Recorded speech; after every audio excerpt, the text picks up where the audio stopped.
এই যে মেয়ের জন্য আলু ভাজিটা করে নিতেছি। আমি আবার একটু আলুটা একটু মোটা মোটা করে কাটি, বেশি একদম চিকন করি না। এখন নাড়তে নাড়তে এগুলো ভেঙে যায় আর কি।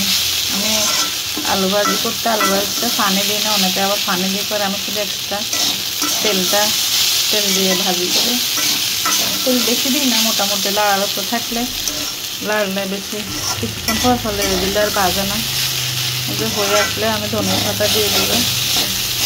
এই যে আমার মেয়ে এটা অনেক পছন্দ করে আলু ভাজিতে। যে আমার ইলিশ মাছটা হয়ে গেছে, ছোটো ছোটো করে কাটি নাই, পিস পিস করে রেখে দিচ্ছি। এই যে ইলিশ মাছটা হয়ে গেল। আলু ভাজিটা কিছুক্ষণ পরে নামিয়ে ফেলবো। এরপরে আমার রান্না শেষ আজকের জন্য। এই আর কি অবস্থা আপনাদের সাথে শেয়ার করতেছি। আপনারা আমার পাশে থাকবেন, আমার চ্যানেলটি সাবস্ক্রাইব করে দেবেন, লাইক দেবেন, কমেন্ট করবেন, শেয়ার করে দেবেন যদি ভালো লাগে। আমরা একজনের পাশে যদি না থাকি তাহলে কীভাবে এগিয়ে যাব। আমি আপনাদের পাশে থাকবো ইনশাল্লাহ। আপনারাও আমার পাশে থাকবেন সবসময়। চ্যানেলটি লাইক করে দিবেন, শেয়ার করে দিবেন, কমেন্ট করবেন, সুন্দর সুন্দর কমেন্ট করবেন। কমেন্ট করলে আমি একটু উৎসাহ পাবো, আমার কাছে ভালো লাগবে।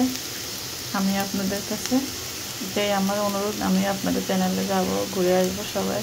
এই যে আমার ধনিয়া পাতাটা দিয়ে দিলাম, ভাজিটা হয়ে গেছে। আমার রান্না ডান, আজকের জন্য রান্না সব শেষ। সবাই ভালো থাকবেন, সুস্থ থাকবেন। আসসালামু আলাইকুম।